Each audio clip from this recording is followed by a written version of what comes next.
Alright, welcome back. So in the other video I went through how to install the scanner add-on. In this video I'm going to go through the scanner itself, through some of the metrics here and the different sections, and hopefully by the end of it you'll have a better understanding of how everything works and hopefully save you a little bit of time with your charts. So the whole reason why this scanner was built was primarily to help try and reduce the amount of time it takes looking through charts.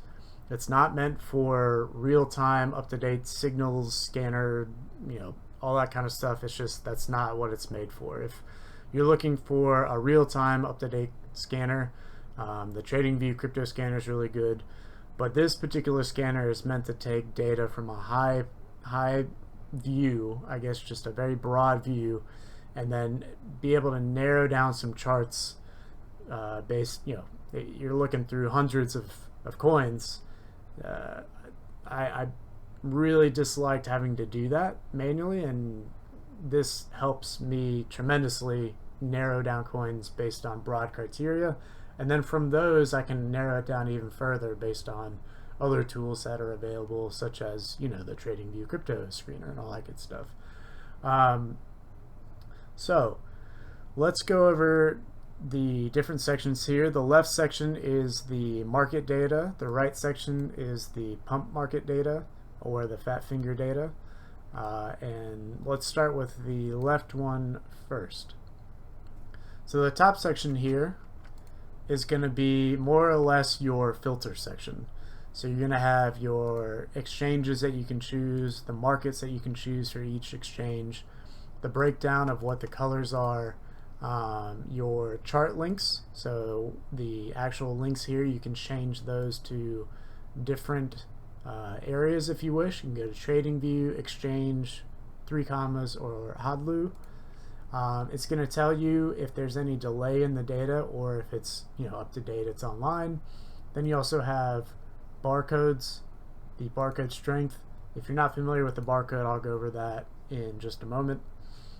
Down here we have our median volume. This is going to be how you can filter out coins based on volume, which depending on what kind of rule of thumb you use for trading, I think is important when it comes to crypto trading and account building, especially if you have a lower account, because the lower coins, they with lower volume, they tend to have larger swings. So you can come in here and change that. You can also do an individual coin search. So if I'm going to go to and see just Atom, you can select Atom and it will change that to Atom, so you can see that. Next we've got the near 24-hour low percentage. You can sort it, and you can do it by high to low. And lastly, you've got the amount of days you'll have in your subtime, so you can see that here. And then you've got your theme, either dark or lights. I prefer dark just because light is a little, I don't know, I just like dark. I think it looks better. A little bit easier on the eyes there. So, okay. Let's go through each item here quickly. Age of data is as it sounds. You'll see how long the age of data is. If it goes beyond a certain point, you'll see delay in this area here. Barcodes. Okay, so a barcode, let's see if I can actually find a barcode. Let me see. Switch this to only. Typically what happens is the lower Satoshi coins or the lower incremental coins, they're usually barcodes, and a barcode is just as it sounds. It looks like a barcode. And this is on the 1 day, so let's go to the 1 hour. Okay, and this isn't so much a barcode. Let's see if I can find a good one. This one is a little bit more so, but usually it's very static movement in terms of price. I mean, it's usually just a very compressed price movement, but the percentages are much, much higher. and usually it's beneath the 0.00005 threshold, and it varies based on exchange. So sometimes something that looks like a barcode, let's say on Bittrex, isn't necessarily one on other exchanges just because of how they have the pricing set up. But here's a good example. This one, you know, you've got quite a barcode here where it's literally, you know, 1 to 2. But that's an example of a barcode. So you can either filter those out, you can sort by only barcodes, you can do yes, no, you can choose the barcode strength. You can also filter this not only by the, you know, it doesn't necessarily have to be a barcode. You could also do it just by a filter. So if I just wanted to change this to 0.01, then it's going to change everything here in terms of the filtering so that the price action matches 0.01. Now it's going to yell at you and say that it doesn't match, you know, the drop downs here, but it doesn't really matter. It'll still filter it based on you know, whatever your input is. So let's say let's see here, yeah, so it'll be, yeah, that's right.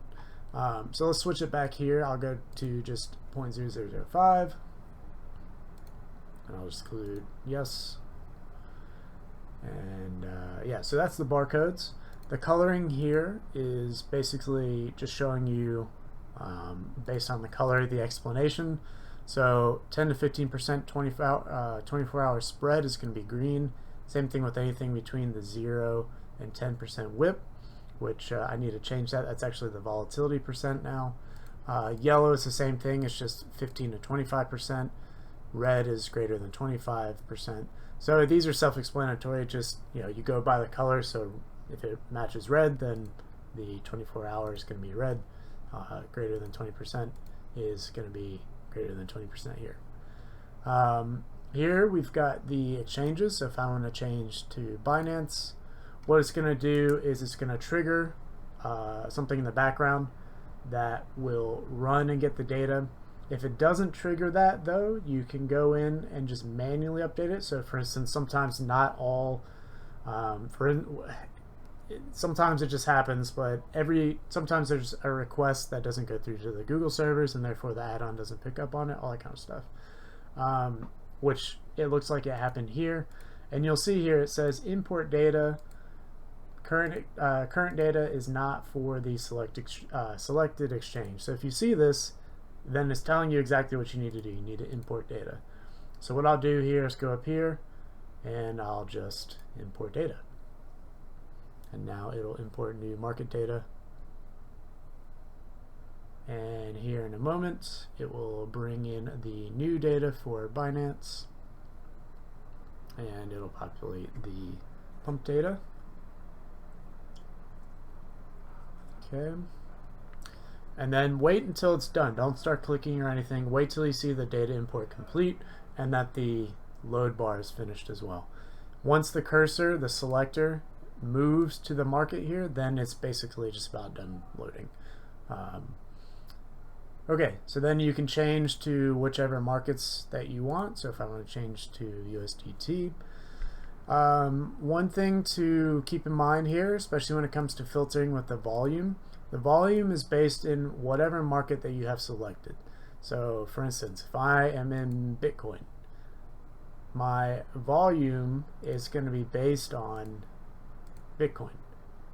So you've got 21,000 Bitcoin in terms of the median volume on Binance.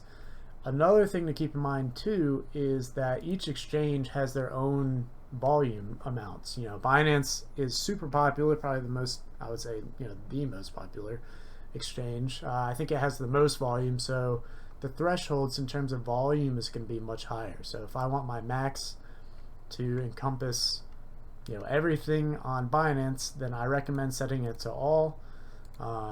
If I want to lower it, you know, to maybe 10, something like that, then it's going to cut out everything beneath the max median volume here. Okay, so I'm going to change this to all. And then same thing with USDT. when I change it here, my volume is now going to be in USDT. So I need to keep that in mind so that when I'm changing this, if I want maybe just 100,000, oops.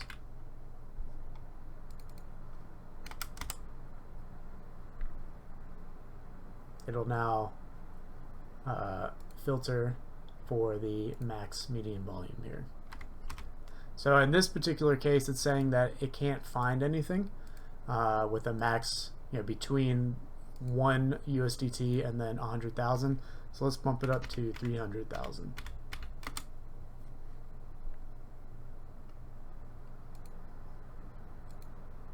Okay, and still nothing. So let's go to 600.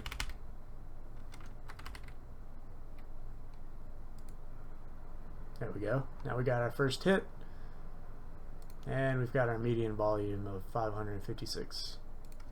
I'm going to change this to all.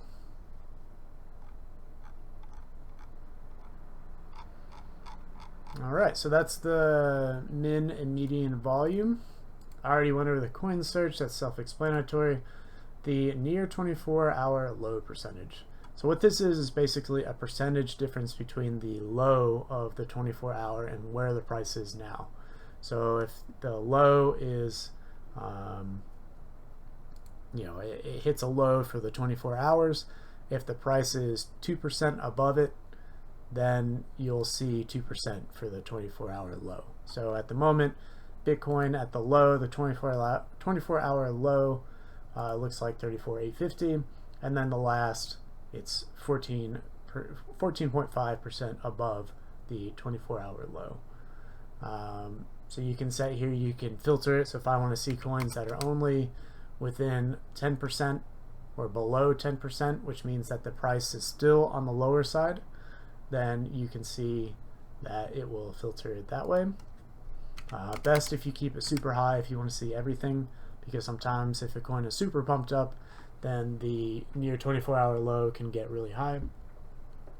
And then really important here, if you want to sort, do not use the native sorting feature. Do not use these, because what it's going to do is it's going to shift the query formula that's in this bottom section to a completely different location, and then you're going to break basically this whole bottom area. So what I've had to do to make this work to actually sort things is use a sorting method that's actually ingrained into the query itself. So in order to do that, you just come here and select whichever you would like to use. So if I want to sort by coin, I can do that, and it will go high to low or ascending to descending. So you'll do it that way. Or if I want to go by the 24-hour volume or the volatility percent, lowest volatility, and then if I want to go to the highest volatility, you can see here that it changes that. Alright, so let's go over the actual metrics here. So you've got the high, low, last, that's self-explanatory. 24-hour volume, I think, as well. Near 24-hour low, just went over that. The 24-hour spread is the spread in percentage between the low and the high. Volatility percent, you can think of this as similar to like Bollinger Bands. So if there's a lot of big movements, your volatility percentage is going to be very high. And if there's been pretty much low price action, just kind of back and forth, not a lot of price movement, I'll show you. Let's go and just do an example here. So for instance, you'll see most of the stablecoin pairs will fall into this range just because their percentages are super low. Let's look at one that isn't necessarily as low, although the market just had a pretty large movement, so you're not going to really have, so 20%, and these are almost, these are basically Forex pairs here. So ironically enough, Bitcoin is the lowest in terms of volatility, just because we had such a huge market correction. There's really no good example at this particular moment, just because of just how the market is at the moment. So, but I'll just click on this one just to show you. And you can see here you know, the spread between these is pretty slow, or pretty low, pretty minimal. Next, we've got our fat finger and our pumped up. What this is saying is that there's been a movement in price. Either it's dropped down considerably or it's pumped up considerably within 48 hours. And you can see the ones that are highlighted. Once it gets above 5%, it's going to start looking at highlighting these here. Or if it's below, it'll do for the fat finger. Next, we've got our median volume, and this is essentially just the median volume that's gathered on a rolling period between 24 and 48 hours. It's aggregated and kind of, you know, it's just divided by each coin, and then you've got your average 24-hour volume here, and then you've got your 7-day median volume. So you've got a week's worth of median volumes that are then saved, and then it's the median volume of those median volumes. So it's a median of a median, you could say. So this is 24 to 48, 24 to 48, and the median volume of that, it's stored, and then it's just a rolling median volume. And same thing with the average. All right, so that is the left-hand side, and then if you change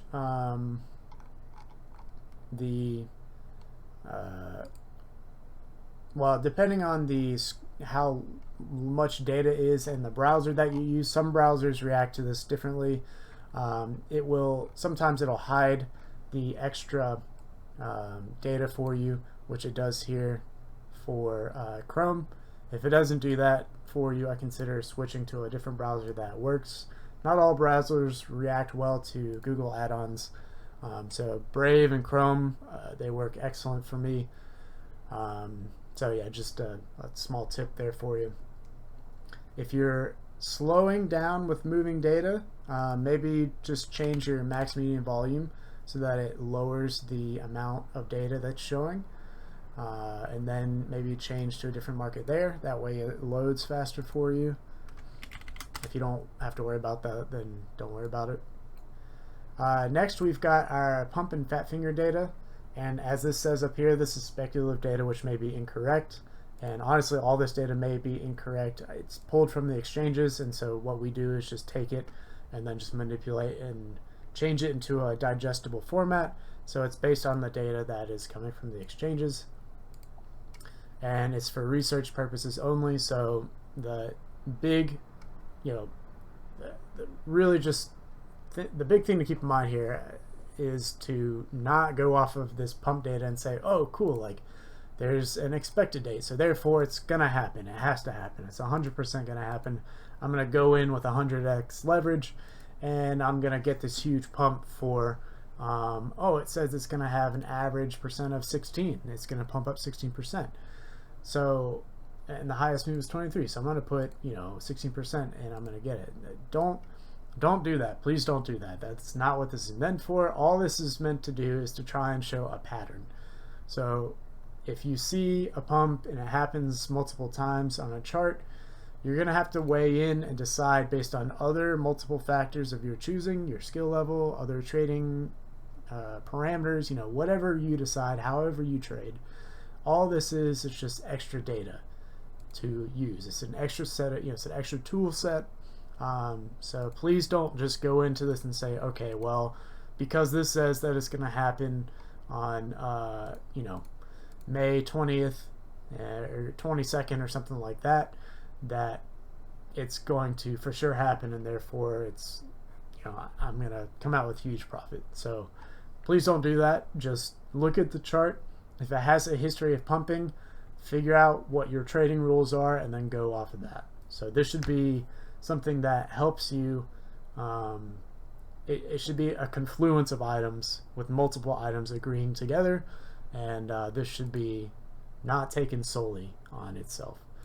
All right, enough of that. So you've got your UTC time, or you know, you can set this to whatever you wish. You've got your pump data, your fat finger data. You can change it to whatever you want. You've got your synced mode here. And the synced mode is going to be synced to the left-hand column here with all the coins. Unsynced is going to unsync it, and it's going to generate basically a new column here with the coins, and it's going to order it by whichever side that you want. Well, sometimes it does. Let's see here.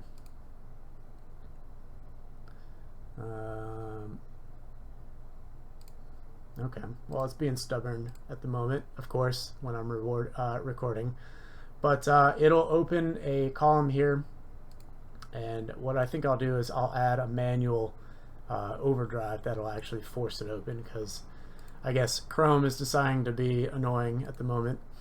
But yeah, so it'll open a new column here and generate a new population for the list. And then you can see here, you can sort it by the number of actions or the last percentage, last action percentage. You can do a high to low, and then you can do a secondary sort as well on high to low. And then if you want to do the pump and fat finger data only, you can do that, or you can do all the data as well. The start date is basically when the data has started capturing. This is just a general overall date, so it may vary from each exchange.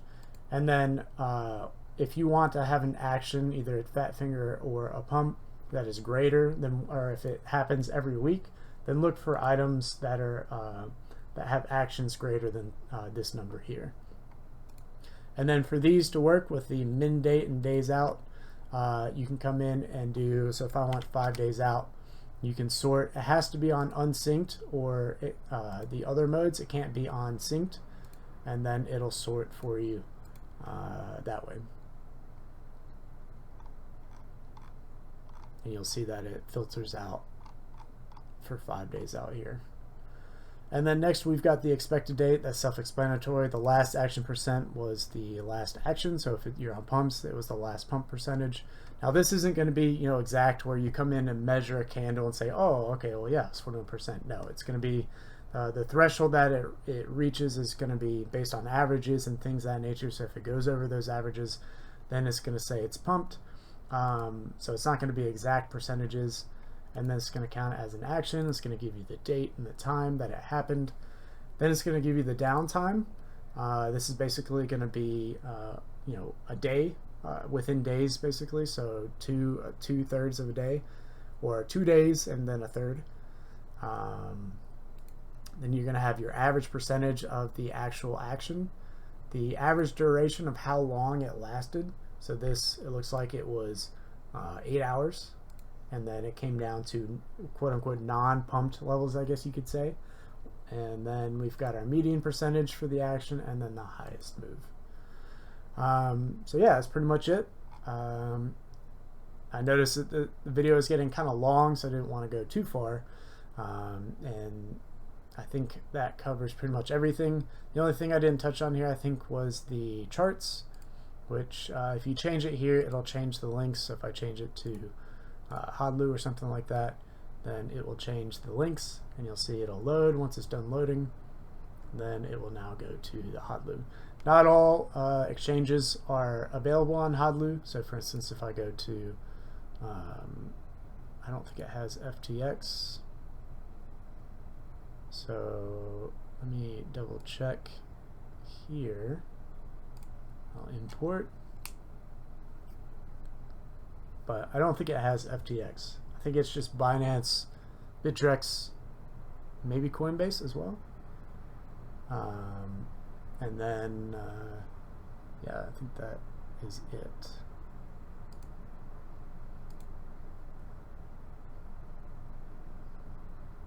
And here's a good example of the FTX exchange is now delayed at the moment. So let's do another exchange instead. Let's do Kraken. Okay, and I will import.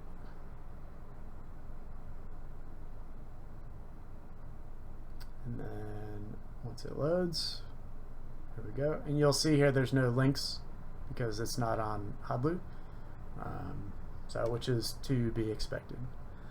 All right, so that covers everything. I wish you the best of luck with your trading, and I hope this helps narrow down some charts for you. That's really the goal of the scanner. It's not a signal scanner or anything like that. It's just meant to help you take some data and then help narrow down the charts and give you a quicker response time and not having to go through hundreds and hundreds of charts. Alrighty, take care.